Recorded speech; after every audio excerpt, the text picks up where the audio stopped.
지난 7월 28일부터 8월 7일까지 전국의 위탁의료기관에서 화이자 백신으로 1차 접종을 실시하였으며 현재까지 정규 접종 대상자 54만 7천 명 중 51만 6천 명이 1차 접종에 참여하셨습니다. 교육부는 2학기 학사 운영 중 2차 접종이 진행됨에 따라 교육과정 공백 최소화를 위해 학사 운영 방안과 교원 복무 처리에 관한 사항을 마련하여 시행하고 있습니다. 다음은 백신 도입 현황에 대해서 말씀드리겠습니다.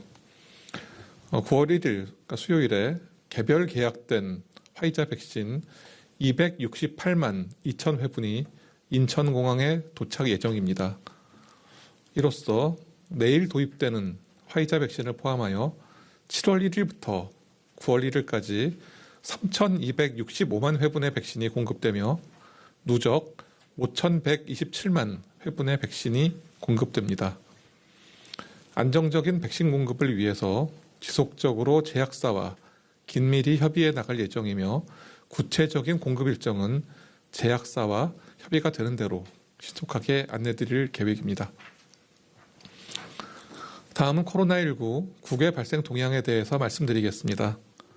최근 전 세계적으로 환자가 급증하고 있는 추세입니다. 최근 일주 통계를 보면 우리나라는 100만 명당 주간 확진자가 236명인데 비해서 미국은 3,243명, 영국은 3,484명 등으로 주요 국가들에서 증가세가 지속되고 있습니다. 100만 명당 주간 사망자도 우리나라는 1명 정도 수준이지만 미국은 18명, 영국은 10명인 상황입니다. 다른 외국에 비해서 우리나라는 여전히 낮은 이런 발생률과 치명률의 수준을 유지하고 있지만 현재의 발생 수준보다 감소를 위해서 좀 더 많은 노력을 경주하겠습니다. 다음으로는 변이 바이러스 발생 현황에 대해서 말씀드리겠습니다. 최근 일주일간 변이 바이러스 분석률은 29%입니다. 최근 일주 국내 감염 사례의 주요 변이 바이러스 검출률은 94.8%였고 델타형 변이의 검출률은 94.3%로 나타났습니다. 이 중에서 327건은 해외 유입 사례, 3,128건은 국내 감염 사례였습니다. 다음은 백신 접종 후에 돌파 감염 추정 사례 현황입니다.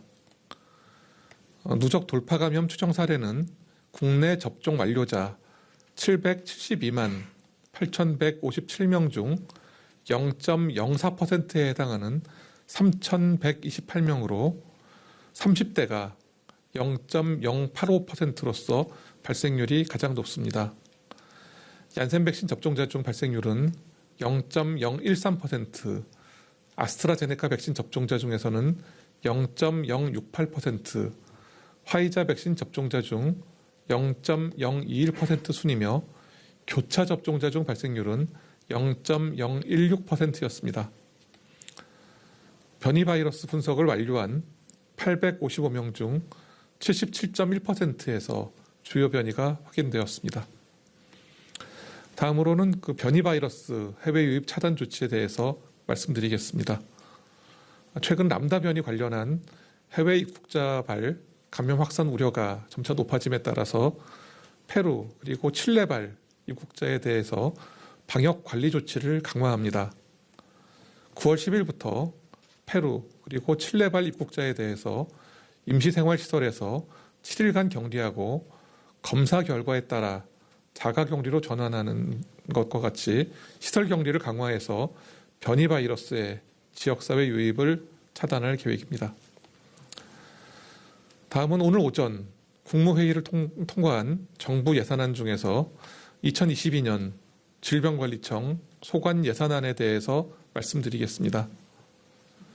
2022년 질병청 예산안은 5조 1,362억 원으로 2021년 본 예산인 9,917억 원 대비 4조 1,445억 원이 증액 편성되었습니다. 2021년에는 코로나19 방역 대응 및 예방접종 예산이 예비비 또는 추경으로 편성되었으나 2022년은 이를 본 예산에 편성함으로써 본 예산 규모가 증가한 것입니다. 추경과 예비비 등을 포함한 질병청 2021년 예산 현액은 9조 1,689억 원입니다. 주요 분야별로 말씀드리겠습니다. 먼저 코로나19 예방접종 관련 예산입니다. 코로나19 예방접종 예산은 3조 1,530억 원입니다. 해외 백신 8천만 회분과 국산 백신 1,000만 회분의 구매비로 2조 4,079억 원이 배정되었습니다. 그리고 약 5천만 명 대상의 위탁의료기관 접종 시행비가 4,057억 원이 있습니다. 주사기 구입 등 백신 유통관리비가 1,280억 원, 이상반응 피해보상 관련 120억 원이 반영되었습니다. 다음은 코로나19 방역 대응 관련 예산입니다. 코로나19 방역 대응 예산은 9,878억 원이 편성되었습니다. 진단검사비 4,960억 원, 생활지원비 그리고 유급휴가비 지원이 2,406억 원, 방역물품 660억 원 등이 반영되었습니다. 코로나19 대응 외에 상시 감염병, 코로나 외 다른 상시 감염병의 예방과 관리를 위해서 또한 만성질환 관리와 보건의료 R&D 등을 위해서 질병청의 사업 예산은 8,717억 원이 편성되었습니다. 국가예방접종 사업은 자궁경부암 예방을 위한 HPV 백신 접종 대상 연령을 12세 이하에서 17세 이하까지로 하였고, 아울러 18세에서 26세는 저소득층까지 확대하고 인플루엔자 백신의 단가 인상분 등이 반영되어 3,749억 원이 편성되었습니다. 권역 감염병 전문병원과 관련하여 현재 건립 진행 중인 4개소에 대한 공사비와 1개소에 대한 건립을 위한 설계비 등 총 266억 원이 편성되었습니다. 또한 방역 통합 정보 시스템 구축, 그리고 현재 운영 중인 역학조사 통합 정보 시스템 유지 관리 등의 감염병 예방 관리 정보 시스템 예산도 증액 편성되었습니다. 백신 개발과 관련된 신규 R&D 편성 등 R&D 예산 1,344억 원도 반영되었습니다. 그 밖에 2022년 질병관리청 예산안 관련 세부 사항은 별도 배포해드린 보도 참고 자료를 통해 확인해 주시기 바랍니다. 4차 유행이 길어지고 지금 환자 수도 우리나라에서 정체되고 있는 상황입니다. 다행히 최근 2주간 소폭이나 하루 평균 환자 수가 줄어드는 경향을 보였지만 백신 미접종자를 중심으로 확진자가 지속적으로 발생하고 있고, 또 위중증 환자와 사망자도 증가하고 있어 방역 조치의 지속과 함께 신속한 접종이 중요한 시점입니다. 유행 확산을 최대한 억제하면서 차근차근 예방접종을 확대해 나가면 4차 유행을 안정화시킬 수 있습니다. 힘이 드시더라도 조금만 더 인내하시면서 사회적 거리두기와 방역수칙의 실천, 그리고 예방접종에 협조해 주시기를 부탁드립니다. 예방접종은 사회적 거리두기, 방역수칙 준수와 함께 코로나19에 대항하는 가장 강력한 수단입니다. 현재 18세 이상 성인에서의 예방접종 참여율이 전 연령에서 80%를 넘을 것으로 예상하고 있습니다. 그렇지만 아직 접종을 결정하시지 못한 분들도 많이 계시고, 또 이 중 많은 분들께서는 이상 반응을 걱정하시는 것으로 알고 있습니다. 이것도 충분히 헤아리고 또 이해가 될 수 있다고 생각합니다.